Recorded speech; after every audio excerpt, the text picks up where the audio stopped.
I can move these needles along. So what I would do is say, okay, fine. You only want to give me this, but I have to hold on to ownership. And I got a lot of flack in the beginning. I won't say shit, but I don't know if I can say shit at Kurt's table. You can say shit. I got a lot of flack. It's Kurt's flack, but hit me. Yeah, Kurt will cuss. I cursed earlier, and I'm like, damn, I lost my whole train of thought right now. No. Have you heard my mixtape? No, Have you heard my mixtape? I got a lot of flack. I'll still leave it at flack. Because people are just like, oh, the quality of work, and it's always black folks that make me go, just shut your mouth, because you don't understand what you're saying. The quality of work based on the amount of money I was able to get is phenomenal. But if I could ever get what my counterparts get, I'd show you something. Hold on. Chef, do you mind if I get some sea bass and the whole situation? Now you told us we were supposed to get our food and But I don't want to move because I'm getting schooled. You know, that's what I'm gonna do. Go get your food. You're right. We're still rolling. Go get your food. That actually made me feel better, though, that knowing that you still have your challenges at the height you are in your career. It doesn't stop. It doesn't stop. That just literally motivated me to another power. Never. Yeah. Because somebody at your statue still fighting for budgets. If we was in a room and we were just sitting there talking, I'd be like, no way. Yeah, But man. probably even more, though, because if you think about it, if you wouldn't have went about it that route, you couldn't have changed culture. Even what you put in your studio here, you see, and they follow a suit. Yeah. Because you did that out of knowing that this is what you had to do to survive and to make strides when it was blocking you out. Right. Same thing with like, a lot of people, you know, look at me as an artist, but, you know, music has always been my talent, but business has always been my passion. That's what I wanted to do. I wanted to be a CEO. I wanted to be... See, that's that twin brain. Right. A lot of people don't have that. That twin brain that can be an artist, but also be a businessman. Break that down. That twin brain, you get both sides of your brain working. That's where a lot of artists get in trouble. They don't want to be artists. Y'all handle this, y'all handle that. You got to have that twin brain. And listen, I get it. A lot of people don't. Twin. Y'all handle this, y'all handle that. You got to have that twin brain. Where's that coming from? Here? Coming from here? It's coming from over here. It's coming over here. Trying to fix my stream. Figure it out, y'all. Thank you for wherever you at on Twitch. I appreciate you. I'm just trying to get. I'm getting my stream together. Wherever you at on Twitch, I appreciate you. I'm getting my stream together. I don't want that. So where's that coming from? Here? I don't want that. So where's that coming from? Here? Here. Found you. I think I found you. Hopefully y'all can just hear me and found you. That's the line. Twin brain is a ball. For me, it's like, I think I you know, found also too, I try not to get caught up in like the artistry y'all of can hear it because me people see you as an artist, and when you say the word boss, I look at it twofold. I'm like, I never wanted to be a boss because a boss just tells people what to do. But a leader shows people what to do. And then your vision and their vision, it works together because you're helping them achieve their goal. All these actors that he's given a platform to, that wouldn't normally have that platform. Yes. They're going through, they're living through his pain. Yes. Because if you're not, if you don't experience pain, you're not a leader. You know what I'm saying? So when you get your setbacks or your disappointments or something doesn't go through or you fail miserably in public, you have to walk around with it. That's pain. Let me tell you what I love about the table, though. What I love about the table is that you have this person building. Architecture and interior design? Find a 3D designer today. Fiverr. Start now. Can I just put YouTube up there? Can you please just hear me out? No, all work management platforms are the same. They take forever to learn, and in the end, nobody uses them. Monday.com is the one you'll actually love to use. It lets you set up your workflows yourself. No admin, no long approval process. You're in charge. I don't have time to set up workflows. That's fine. Monday also has a ton of templates you can choose from, so you can be up and running in no time. It's both flexible and standardized. Sounds too good to be true. You know that llamas are biologically incapable of lying. How would I know that? Anyway, did you see the dashboards? They update in real time from your team's day to day, so you're always in control. No freaking way. I don't have to put the data in myself? Are you for real? Monday.com handles all the boring stuff, so you can focus. Their legacy. A person that has built their legacy and a person that has superseded what we understand as legacy. And I think that there's so many levels and layers to the conversation. And, you know, for you to be at the stage that you are and get a chance to sit across from this and to be able to glean those nuggets, or the fact that you have been able to sustain in a career where we know that the shelf life is not long. Right. You know what I'm saying? 2 years, 3 years. My question is that how do you deal also with this issue of bossology and family? It's because I think that the struggle that I've always trying to see is that how do you keep at bay everyone that was there from the beginning that watched you struggle and suffer, but then there's this automatic tension of what do I owe? How much do I owe back? Who do I have to bring along? How do I have to let some go? It's like bossology and family. How do y'all struggle with that tension? I fired my aunt. Right. I feel it. I fired my aunt. She said she wanted a job. She would always call asking for money. I'm like, okay, I was sending the money. I was like, listen, I want to help you. I don't want to help you build this thing, not be welfare to you. So let me give you a job. She wasn't coming in, calling in all the time. I'm like, okay, well, you gotta go, because you want me to hand you the money, but you don't want to work for it. See, that doesn't work for me. And it's the same way with my son. Like, he's 10 years old. Like, there's certain things that he wants. He has to do chores and work for it. Right. I don't believe in giving us things that are just going to handicap us. That is the worst thing you can do. And I've had family members that I've done that to because my mother has asked me to. And when she passed away in 2009, I sent all of them letters saying, listen, you got 60 days to become gainfully employed because I'm not going to keep supporting you like this. Are you serious? 100%. They all got jobs. And it wasn't even jobs where they're making a lot of money, but it was a job. It was something else for them to do, to feel some pride in. Right. That's the same thing I would want somebody to do for me. But do you still get like the backsplash from that? You know how you said they wasn't making a lot of money, then they can look at you and say, well, why not? I can't have more? Why am I working next to somebody to make more than me? I have family members got mad at me because I wouldn't give them $1 million. You know, and I asked Jay this question because I'm actually going through that right now. Right. You know, when you start getting success, people start pulling on you. I just turned 38 today. Today's my birthday. Happy birthday. Happy birthday. And I'm going to be able to talk about this for the rest of my days. That I'm sitting here with legends on my birthday. That's a hell of a birthday gift. Here's the focus, though. What are you trying to do? Like, what if you're trying That's a hell of a to birthday gift. build a business to carry everybody in your family through? That's a hell of a That's birthday one gift. thing. Right. And if you're trying to do that, then build a business. What that means is you got to watch the family members that come putting holes in the boat that you're trying to get across the sea. So sometimes you build a boat by yourself. Y'all all wait over here on the shore. Stay here. I'm building this boat. I'm going to go over and build this, and then I'm going to come back and see who's worthy to come. Because anybody who's going to drag you down or put holes in the boat or try to destroy you, man, why bring them over? I had to get rid of my whole corporate. So I was in a situation 2 years ago where it's like make it or break it, right? So I was raising money. I never raised the money. Like at my statue right now, I never get a Series A raise. So to people in the culture, they like, how did you build this massive now franchising all over the country and you ain't take capital? Share with Tyler exactly what you have been able to build. Share with the fellas. So I want him to know who's sitting at the table. I've been able to take a cheesesteak brand, right? And I brung it to Atlanta out of West Philly. And I started in the Shell gas station. Broken down Shell gas station, one fryer, one grill. And I just had this big vision of franchising. How old were you then? I was 26. 26, okay. But I learned that I had to learn the business, what you just was talking about, because I was already on the grill, they was loving the food. But now when I'm sitting at the table with people like you and you and you, now they know business and I can't talk it. It's ignorance, because you can't have a business and not actually know how to run a machine. I had to learn profit and loss, EBITDA, COGS, everything. And right now, I can sit at the table with anybody and talk about the level of business. That's fine. I'm putting the time in when nobody watching. I'm on my phone, tutorials, I'm teaching myself. And right now, I just got voted to be on the top 100 fast casual list in the country. No black man my age ever touched the list. Salute. May 18th, I'm going to go get my award. And for me, I'm doing it for everybody. It's just not for me. This award I'm going to go get is going to open the door for a lot of kids in the ghettos and lower income communities that think that they got to do certain things to make it out. I really thought I was going to be a basketball player. I love it. Be that way.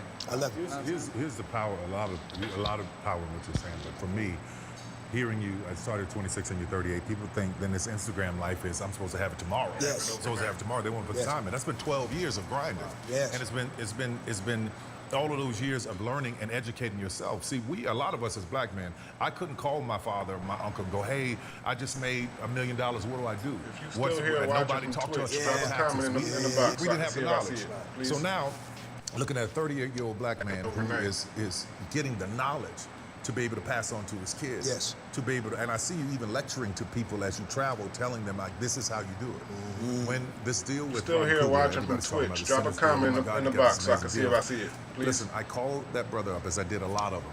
I called him up after Black Panther, and I said, listen, here's how you do it. The deal that he has, my first movie, it'll be 20 years this year from God Will Matter. Congratulations. Thank you. Congratulations. I called him up and said, here is how you do that deal. And to see that they were able to pull it off, I applaud him, man. I'm excited for him. That's right. Because that's what it's about, holding on to the ownership. That's what changes it. Yeah, but I gotta say something about that real quick though. Hold on. And I need you to jump into this too, Jay. See, that's the stuff, and I know you are a different machine, but that's the stuff I wish more people knew about him. Right.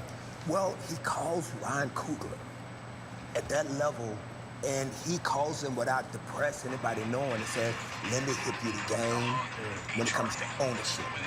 And so this thing about black men, that when we get knowledge and opportunities to pass on the nuggets, we don't, because we're afraid of somebody else taking that spot. You're right. I'm not gonna let you sound less. But what he's expressing and what I hear, I hear that, and what you're saying is I hear that that's a character flaw. So how do we deal with that though, James? Because that is something deep in our community. Let me say that's a character flaw, meaning that if you're scared to help someone else because you feel like it's gonna take more of you, that's personal.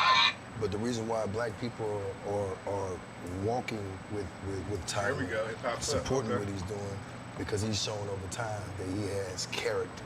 Yeah. That's what it's about. Facts. You're building character, because character is trust. I don't want to work with or for anyone that I don't trust. It could be $1 gazillion.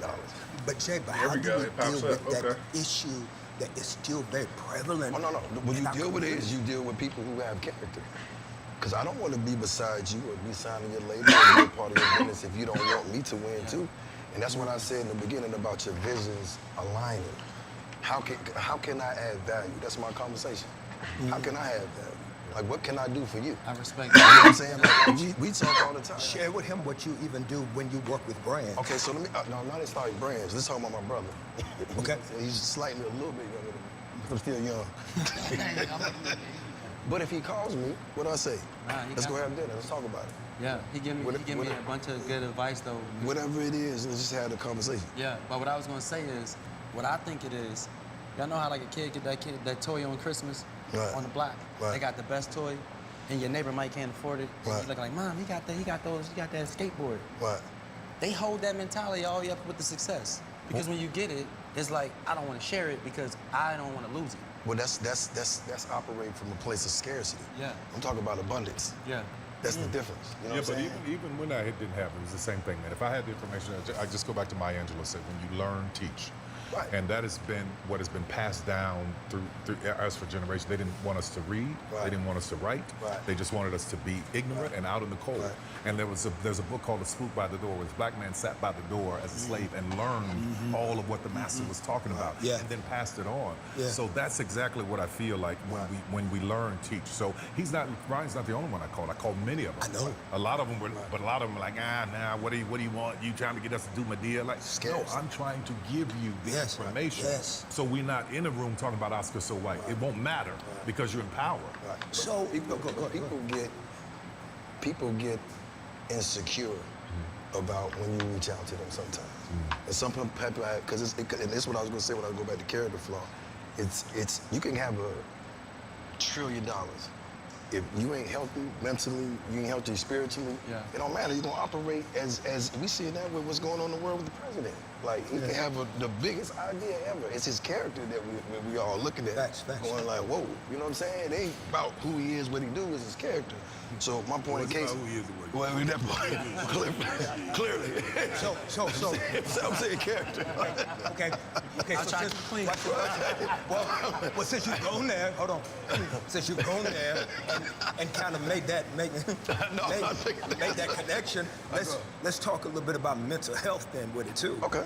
It's because I also know that there's this anxiety that can also come.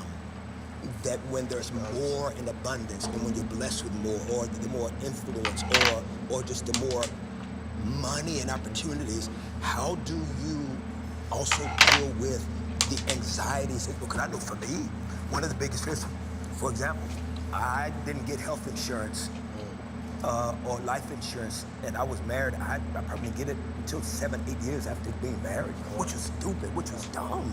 But if it's what you know, it's not stupid or dumb. It's Did what you know. Did you know it? You gotta give It's yourself what you grace. know. It's what you know. If nobody taught you, Kurt, you got to give yourself some grace and be gentle with yourself in the situation. That's what I tell anybody who is like, oh, I wish I'd done this. I wish I'd done it. You know, when I first started making money, man, I bought every V12 engine, like Jay said, right? I bought all it all. Renzo's on it. I went to Green Rock, bought every suit I could find, right? Steve Harvey have nothing on it.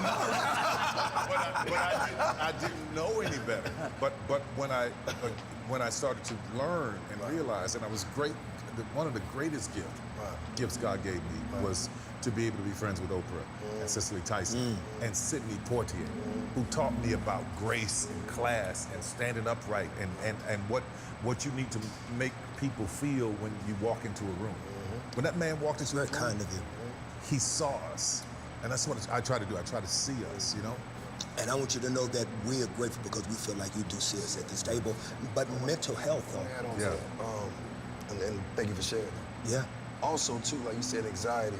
I think mental health is a real thing because when you're spiritually aligned, you're mentally aligned, you make great decisions for everyone else. And I think the anxiety part, what I've learned about my mental health journey, because I've been on one for 10 years, and it's serious. Really? Now, how did that start for you? I was hit rock bottom. And we can talk about that later, but I hit rock bottom, I had to figure it out, right? And what I learned along the way, and we talked about this even with people asking for stuff and all that, you have to be in a place where you understand who you are and then what your responsibilities are and what they're not. Now, the anxiety you're talking about is real, but what I learned is you have to pour into yourself and do the things that bring you joy. You know what I'm saying? To just fulfill you, because you can't help anybody if you're empty. And it might be, it might be, to somebody else, it might be corny. I've took solo trips to Italy. That's good, Ken. By myself, with no itinerary. Hiked, walked, but how you journaled. How do you do it from a standpoint of when you're not financially stable? Well, that could be walking around the park right here. You know what I'm saying? But that's even walking around the park. That's sitting with friends. That's going to sit with family that recharges you and don't ask you for something. That's sitting down with your grandma that you love. That's sitting down with your, somebody that you consider a mentor. That's finding mentors. That's finding people that recharge you instead of, taking away. Because that's where the anxiety comes from, the uncertainty. You know what I'm saying? Because you're trying to figure things out, but you're stressful. If you're stressed out, you're making decisions, 9 times out of 10, it ain't gonna be what you needed to be at the end, because you're not thinking long game. Yeah, for sure. Do you feel guilty ever wanting to play as hard as you work?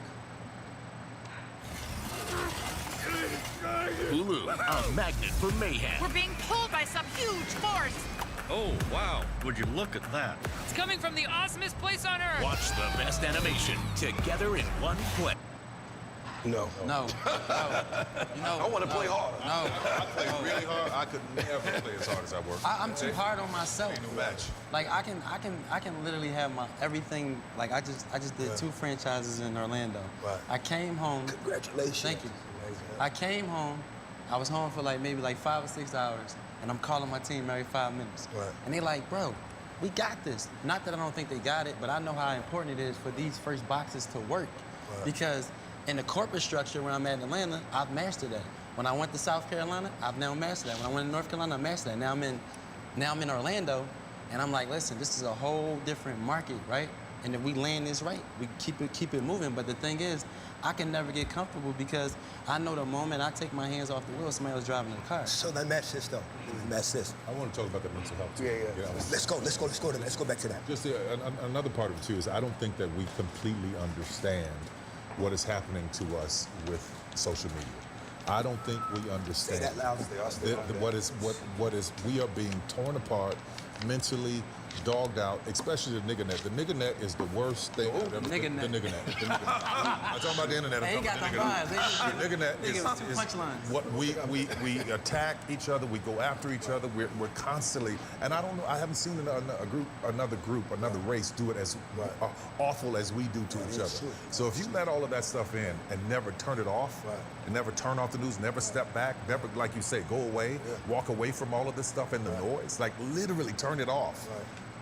I promise you, if people would just turn it off for a while, you'll see your whole mentality changes. Do you ever picture I now? applaud you for even being that tuned in to The nigga what's that. going. Yeah. That part too. Yeah.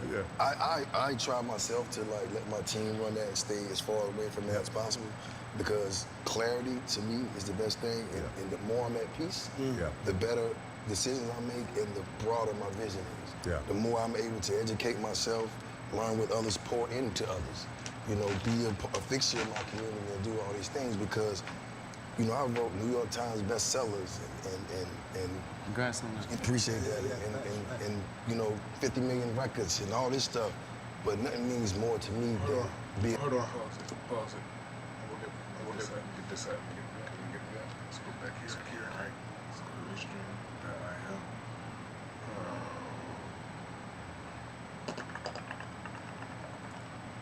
I can't do TikTok, right? Can I turn it on? No, stream's not allowed. Cool. Stream's not allowed on TikTok. Go back to here. Back to here. Being a vessel to actually take the time. I learned that I was a life path 7, and for me, that means that I like to learn, find out the answers, get wisdom, and then share it with people, which is why I was able to do that in music and in books. So this next 10 years of my life is more so about how much can I learn, how can I sit at tables like this and take this back. So if I'm sitting somewhere tonight with one of my friends and they ask me a question, or one of my colleagues, I can tell them what I learned at this table today. They wasn't privy to be here, but that's my passion, that's who I am as a vessel, right? But that brings me, to answer your question, that brings me peace, joy. I go sit in nature by myself. People don't know that. Yeah. I just go sit, and be still. I challenge everybody to fish, though. Oh, yeah, Like, we that's ain't what catching me that, and right? him- that's what me and him I ain't boxing fishing. at. I ain't fishing. But I'm gonna tell you, listen, I'm gonna tell He said no. y'all gotta fish. No, I'm fishing. You got to fish. I'm going to eat it, yo. He said you got it. Catch this. But it's okay when I catching something, though. That's the point. Like, when me and him, we went bad. But it's more so right? talking, though. Look, It's more we so on the talking. water and we ain't catching nothing. It's just talking. We gonna be down on the boat. By the way, we didn't catch nothing. We didn't catch nothing like Let me that. ask this though. Let me ask this.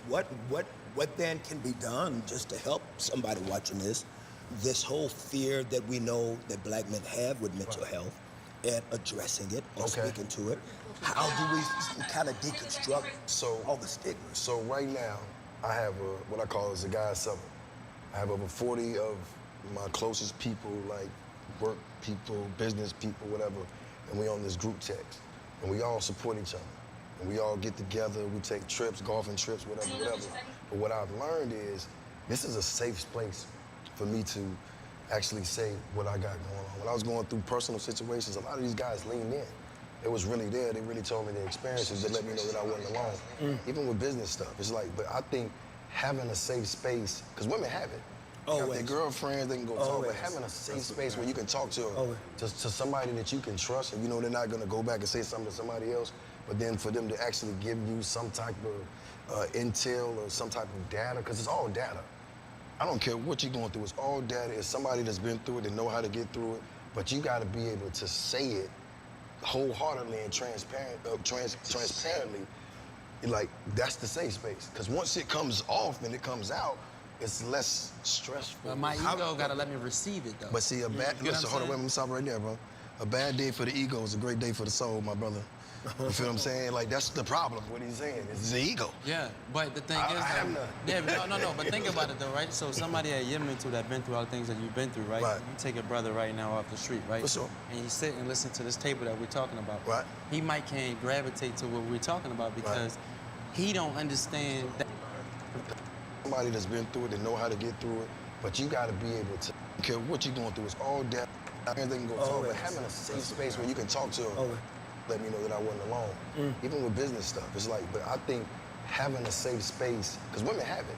They got their girlfriends, they can go talk, but having a safe space where you can talk to them, to somebody that you can trust, and you know they're not gonna go back and say something to somebody else, but then for them to actually give you some type of intel or some type of data, because it's all data.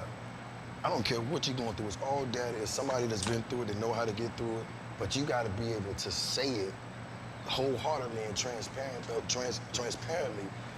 like, that's the safe space. Because once it comes off and it comes out, it's less stressful. But my ego gotta let me receive it though. But see, listen, hold on, wait, let me stop right there, bro. A bad day for the ego is a great day for the soul, my brother.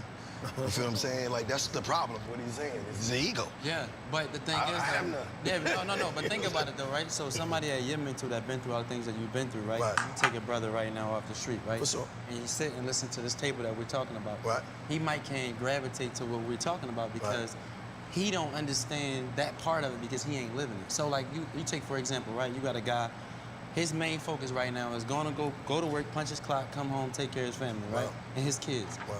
His friends, he might got a friend that he grew up with and a friend that he worked with. Right. The friend that he grew up with is entitled to him differently than the friend that he worked with because the friend that he grew up with may know him personally to know his flaws. See, I feel like when it comes to men, like right now, you can know something personal about me, and you can use your words on my flaw, and I'd be scared to talk to you at that point. You get what I'm saying? If I'm not weak-minded, if I'm not strong-minded, I'm gonna come back at you. No, what I'm saying about that, though, Jay, though. You get what I'm saying now? This whole thing about trust. See, you've been blessed with a village of brothers. A lot of men are not blessed with a village. But let me push back on you, too. Okay. I had to learn to trust myself first, and it ain't got nothing to do with them. I trusted myself enough to be vulnerable and have this conversation. It had nothing to do with them. It all But you starts didn't with... find your village, though, right? No, I found my village when I learned how to trust myself. Nobody's gonna deal with you if they can't trust you. If you can't trust you. So you're saying that once you dealt with Once you, I dealt with they just started to become... People, like, let me tell you something about God. And you know, my bad. Who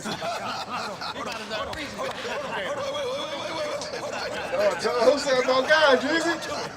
Let me tell you something about God. Talking about God, come on. When you... Sit down, Kurt. when you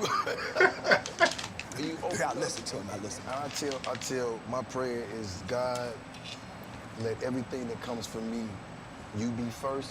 Who said about God, Jeezy? Right? Hold on. I want y'all Because to... I trust myself.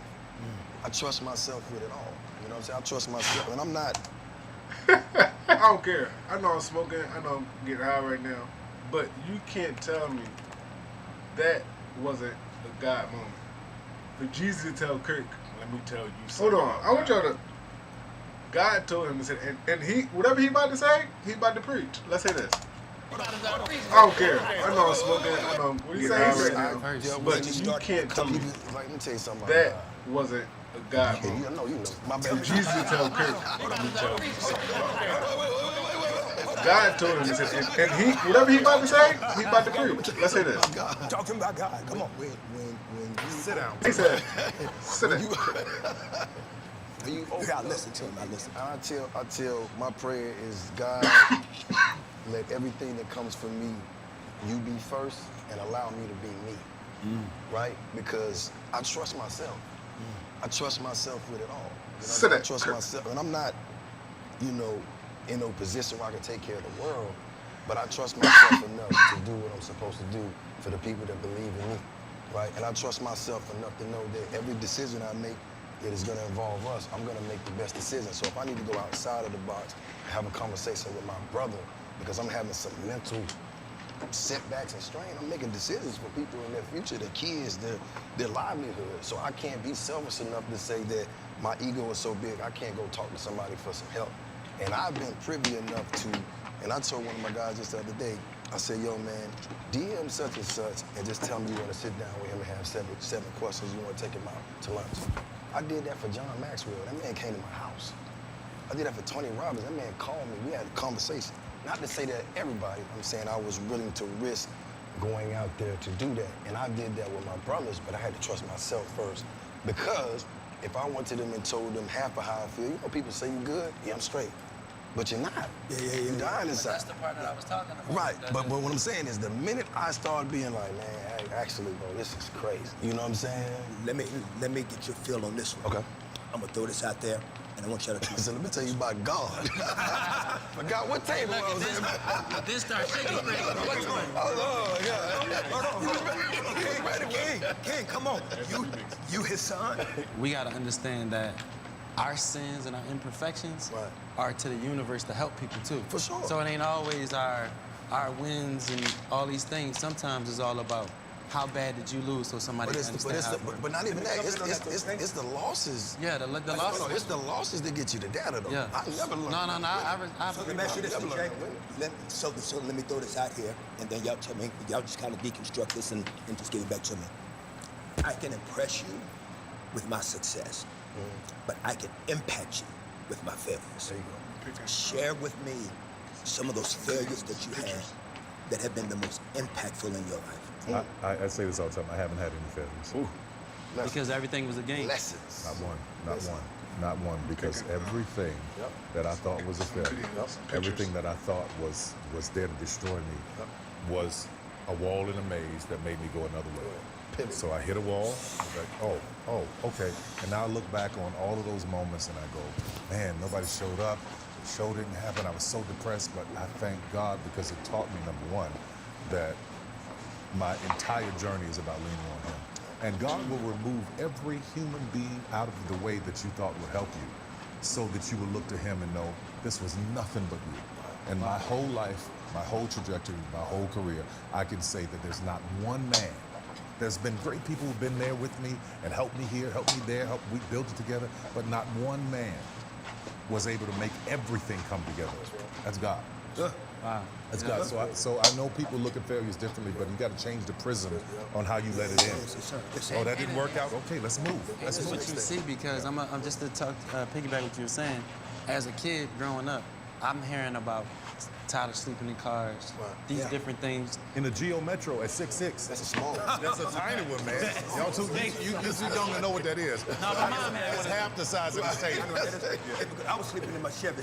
Okay, so it's about the same size. You had a back seat. When I seen I was it, living in Sevierville too. Would you have a two-door? I had the phone. Yeah, I just. I just lived in a lot of cars. I lived in a lot of houses. I went house to house. But when I was looking at your story, right, and when you finally got your big break with the Medeas and all that you doing the shows, I'm inspired by struggle. That's what I care about. It's easy for somebody to take a bunch of money and say win. Right. But when you can turn that win into something that ain't have no gas in the tank, That's good, youngin. Or a tank.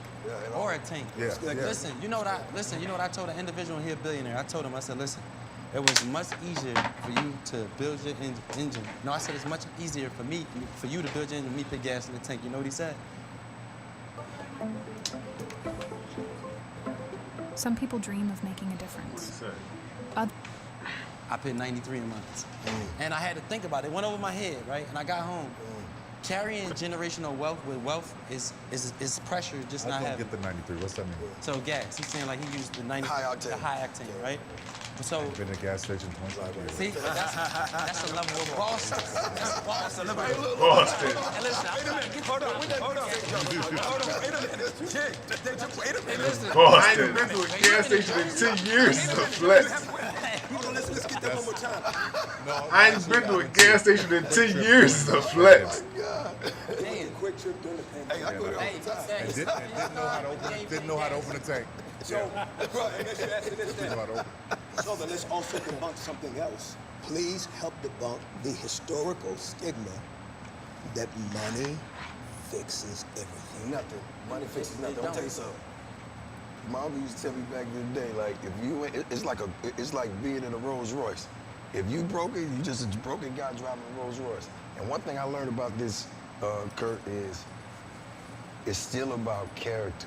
You can have $1 zillion if your character is flawed. It don't matter. I ain't got no respect. Talk like that. And also, if you want to see who a man is, give him either one of the two or both. And I've seen money tear people apart. Money makes you sloppy. Yeah. Hey, can I say Success one thing? makes you sloppy. And I was If you got character flaws. No, to that point, money makes you more of who you are. Right. It exposes who. It's like being It drunk. exposes every inch of who you really It's are. like being drunk. It's like, when somebody say the truth come out when you're mad and you're drunk. Yep. When you got money, your aura and everything changes. The humility in you got to stay the same so that you don't lose it. So like when I was 22 years old, I had 5 back operations. I won a bunch of money in a lawsuit, right? And when I came here, I knew if I stayed in Philly, I was gonna be in jail or I was gonna be dead with the money that I had. But when I came here with a mission, I was failing my mission because I got told in it. Everybody was driving Lamborghinis and Ferraris and all that, and I'm like, you can't do that in Philly. I got down to my last $200,000, and I remember my broker called me. He said, you broke. I took that money and I dumped it into this Shell gas station, and I had $2,500 to my name after the build out. So my ego of everybody knowing I was ashamed to let people know I didn't have anymore. So you carrying, like you were just talking about earlier, you carrying this persona like you still got it. Yeah. But this is the rule to the thing. A broke person can't play rich for so long, but a rich person can play broke every day of the week. Because you're trying to keep up with the Joneses, but when you actually have it, you don't have to. And I've been there. But you're telling me, but okay, so you can have all the accolades and all that, but if you still got a broke mentality, you still broke. You're still broke. That's what I'm saying. So, but it all starts when you believe what you believe about you. I always believe. I'm so impressed with that, bro. Yeah, because no, I'm talking about you. Oh, okay, thank you, brother. Well, I received that. Well, just because I mean, you know, when I'm buying your first album, right. You know, it's obvious that you know, you're from the block, you're from the mud, and you talk about the hustle, you talk about the game, but to hear you articulate on a level where there is an intentionality about, you know, just morals, ethics, and character. Integrity. It blew my mind, to be honest. When I got around him, That's that beautiful. helped me out a lot. That's your modus operandi. I would say that's my mental navigation. It's always got to come back to integrity, and always come back to adding value, and also evolution. Like right now, this is 20 years of the first album you talked about, Thug Motivation 101. Yes, sir. I'm actually about to go on a tour where I'm taking a completely black symphony around the world to do a symphony tour for my first album. I love it. Not just for the music, but to connect art and culture, but to also show these kids that you can evolve in this. Because the problem is they don't see that it can evolve. And you have definitely evolved. And I received that, brother. Like, 'cause to me, nothing means more than that, because I had the bad rap, the bad stigma and all that. And I had to go do a lot of work on myself because I had character flaws. You see what I'm saying? Like, I had things about me that just wasn't right. And when I started to understand what that was and where it came from, and I was having to go through that dark place where, you know, most men don't want to go because it's scary. And again, it's pain. And I say it again, you're not a leader if you're not in pain. You saying you had to fire your auntie, that's still pain. He can sit up here and say it wholeheartedly, but it hurt him to some extent. You know what I'm saying? No. If you say, tell her you're cold, man. Tell her you're No. cold. No. She had to go. Hey, bro. What hurt me is that you would try to take advantage of me, take my money, and not even want to show up. No. She had to go. But what I'm saying is, at some point of it, it hurt. I believe we are vessels, though. All of us are vessels, right? So, like, I feel like, you know how, like, you be like, oh, man, I got a big blessing. That blessing wasn't for you. That blessing was for the people to see. Like you just said, 20 years, you changed your whole persona, right? But they needed to see you go through that. Because the same, like, right now, whatever age group that watch you all the way up to right now, you got a different part of who Jeezy is. Like, who is this guy? But see, the thing about it is I never ever really let anyone box me in because I knew who I was beforehand. I came from, like I said, I lived abroad. You know, my sushi game was crazy when I was a kid. You know what I'm saying? Like, you know what I'm saying? My chopstick game is insane, my guy. And I saw beaches. I saw different cultures. I saw people. My parents got divorced and I got put right back in Georgia. And I'm like, what in the hell? And I had to figure out how to get me, my mom, and my sister out of that, right? And I went through a lot of things. I lost a lot of people. If we ever sat down one day, I'll tell you some things that'll make a grown man cry. Yeah. But the thing that kept me aligned and going where I was going, and still to this day, which is why I understand you still go through it, because I do, is that this is my purpose. This is who I am. I always consider myself a leader, and I know that there's gonna be pain. And the person who endures real pain is able to lead far. Yeah. Let me close this out, fellas. Is that this idea that I know that a lot of men, especially a lot of black men, they feel that if I can just obtain a certain amount of wealth, have a certain amount of things, I will finally be complete. I will be happy because of what my man said about nigga media.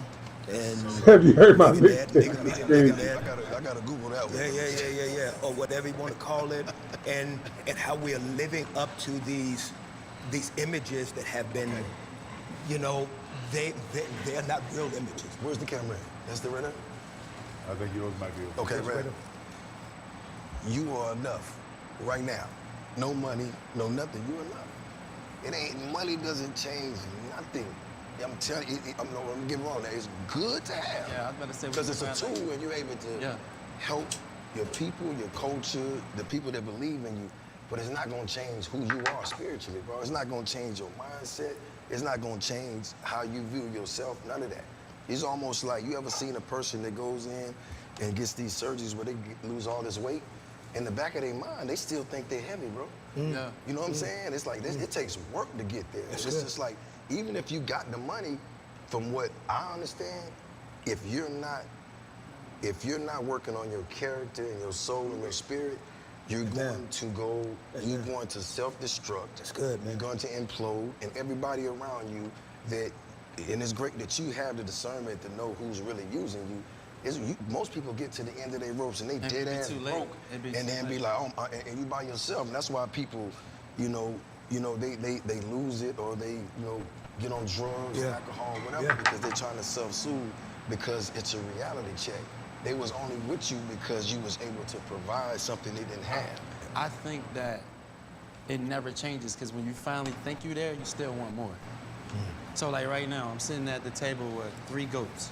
And I can promise you in y'all career right now, like, you still want to break more barriers. It's not about the money no more. It's the history, it's the influence. So when you get the legacy. Yeah, but when you get to a level of money, right? Now, right now, my dream is to have $1 billion company, right? But I don't want to have $1 billion company for the money. I know when I'm dead and gone, they're going to talk about it in history books, and millions and millions of kids are going to get motivated by the story of a kid that only got a high school diploma and an honorary doctorate. I did get the honorary doctorate. And an honorary doctorate. That been arrested, that been kicked and everything, and said that you ain't gonna do this. And I'm out here motivating kids all around the world. I care about influence over the dollar, because as long as you got the influence, the money gonna come to you. So that's how I look at it. I don't look at what I don't have, I look at what I'm gonna get. And then when you get to that level, what you're trying to get, you're looking at how many people you motivated doing it. And that's how I look at it, because if I just look at bank accounts every day, bank accounts, it's gonna drive you crazy, because for me right now, I got 400 employees. I got a lot of bills. Probably ain't got y'all type of bills, but I got bills. But all relative, bro. But the thing is that every time I go look at payroll, I thank God that I can pay this payroll. That's right. Every time I go to my rents, I thank God I can pay these rents. Right. Because it's not about me. I watch people that was homeless, didn't have cars, wasn't married, buy houses, all through the dream that I cared about. So that put a different level of expectation on success for me. And that's what I care about. So that's what I would say to them. I just want to say to both of you, thanks for having me here, Kurt, just the perspective of understanding what you carry and how many people you carry is really, really important. But at the same time, allowing yourself to be gentle with yourself and saying, okay, this is too much, you've got to get off, this is enough. You see, I'm 55, so I'm at a different place in my life. Like, I'm at a place where I built it. You said, oh, you always, what's next? No, I'm good. I'm good. If I die tomorrow, I have done everything on this planet I want to do except see my son have kids and become a grandpa and all the other things. But as far as business goes, I'm pretty good. And it's really easy to say, for somebody to sit here who has means and go, like we all do, and go, well, money. It's because the person out there watching is going, well, they say money don't make happiness, but I sure in hell would like to find out. Yes. But the truth of the matter is this, what I found about, as you said, perfect word, money's a tool so that you can get the things that you need and all the other stuff. But who you are, you're only going to become more of that with money. So if you're a good person and you're setting a good standard with nothing, you can hold that all the way through having it all. Because that is what God is looking at. Where is your heart right now? Yeah, Where's your heart with nothing? When I had $2 and I would give one to the church, that was my heart saying, and if you want it all, God, I'll give it all to you. So that's where my heart is. So God is looking at your heart. What is your heart saying? I don't care if you're broke. I don't care if you have $1 billion or $10 billion. What is your heart? And according to the word of God, what is in a man's heart, so shall he be.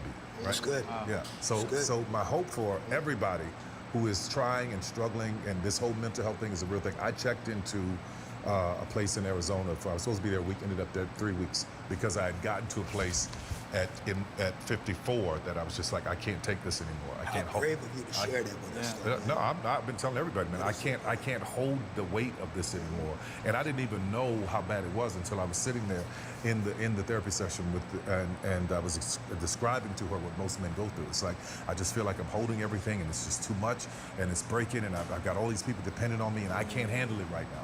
I can't handle it. The things I used to do, all the tools that worked before, me praying, me going to church, me going to nature, me getting away, me walking with my son, me going to the beach, going to the island, doing all that stuff, none of that was working.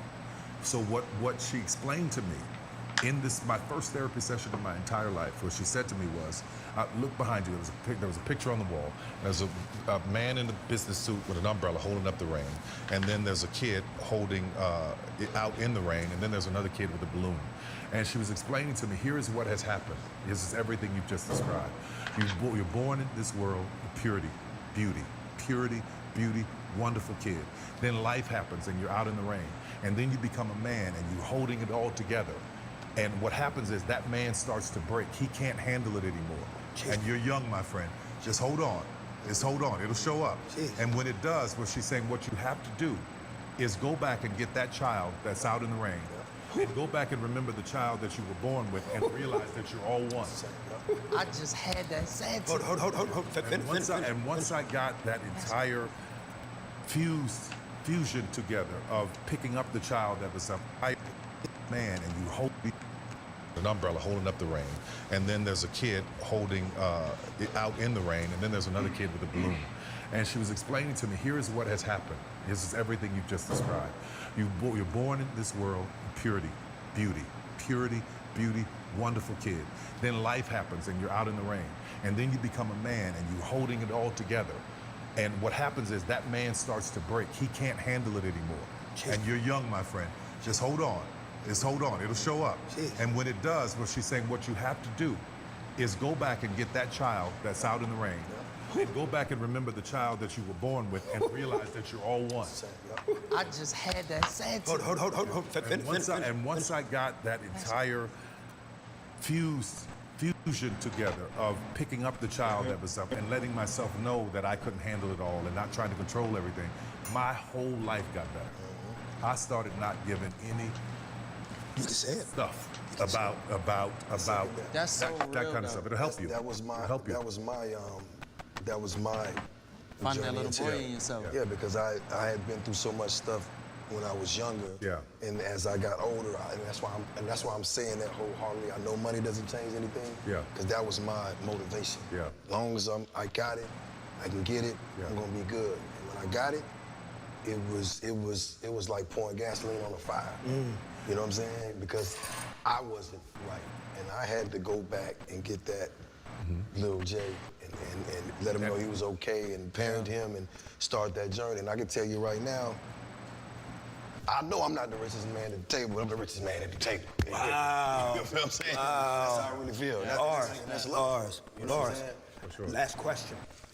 Jay, what's your legacy? My legacy is my impact and using my life, my experiences, and my knowledge of what I know to help my culture, but more so to help black men.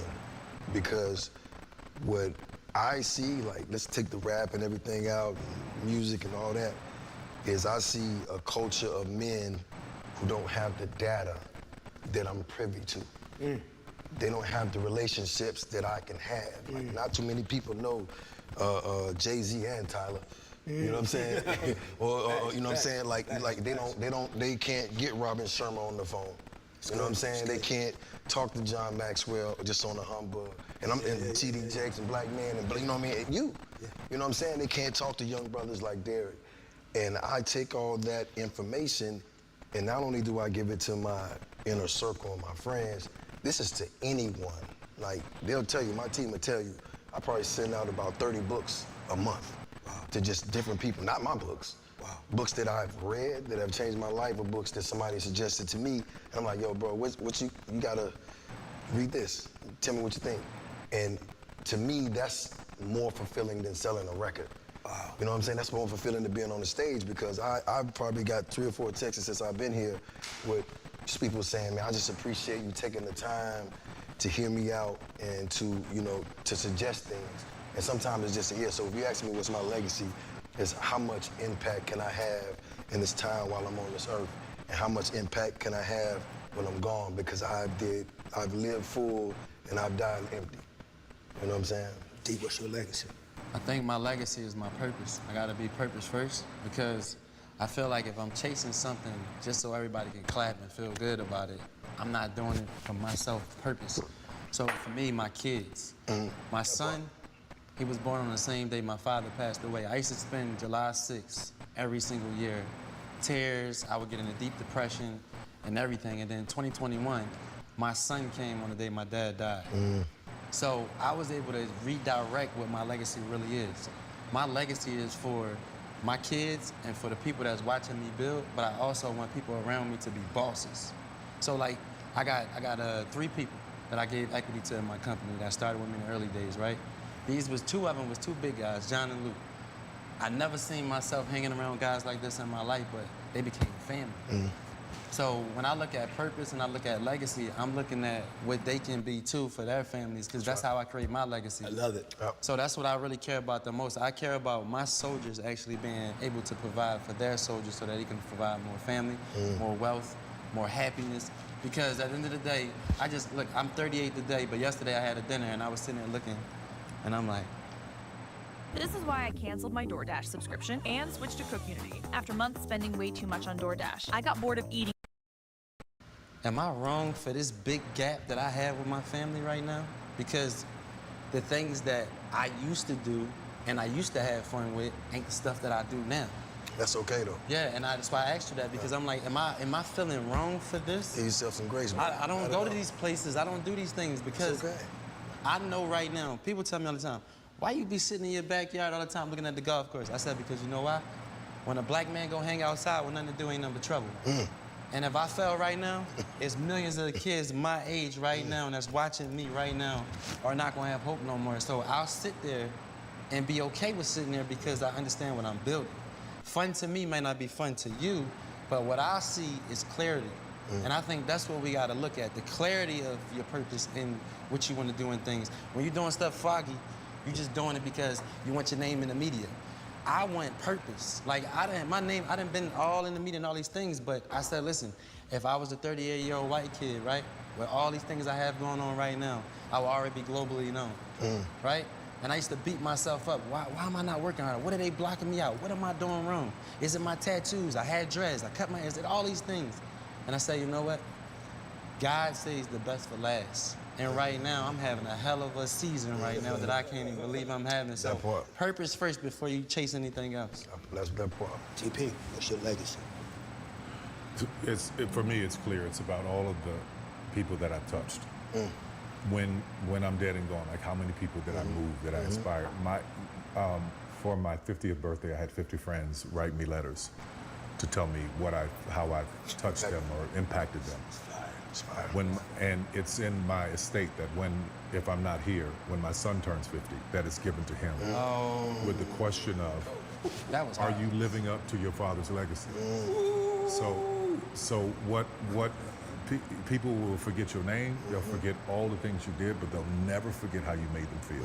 So everybody that I come in contact with, be it at studio, working, I don't care if it's people who think they're doing jobs, it doesn't even matter. If I see them and I look at them and I know that they're okay and they know that I see them, they know that I'm fighting for them, then that's my legacy. How did I make the people feel? How did I lead the world? That's amazing, bro. Yeah, thank you, brother. I appreciate it. I hope that there's some brothers that watch. What about you, though, son? Yeah, Thank you. Thank you. I appreciate that. You know, I would love for my legacy to be that I did everything I could to show the culture that God works. You know, Western Christianity has given a relationship with God a lot of challenges. There's so much ugliness connected to the history of Western Christianity and now the rise of white nationalism and a lot of flaws in evangelical spaces historically in America have not always represented the real heart of God. And so it's been duplicitous, it's been hypocritical. Well, that's not just black church, that's all church. All That's church. All church. All Facts. church has That's made right. people challenge Yes. their very belief and thought of what God is Yes. because of what man is doing, Yes. rather than understand that God is so above Yes. anything we can Yes. understand. Yeah. And historically, you know what I mean? You know, it's like it seems like it don't stop, you know? And so I want to do my part so that when people think of me, they also think about where they were when they heard a song, where they were when they heard a word that reminded them of, you know, man, let me give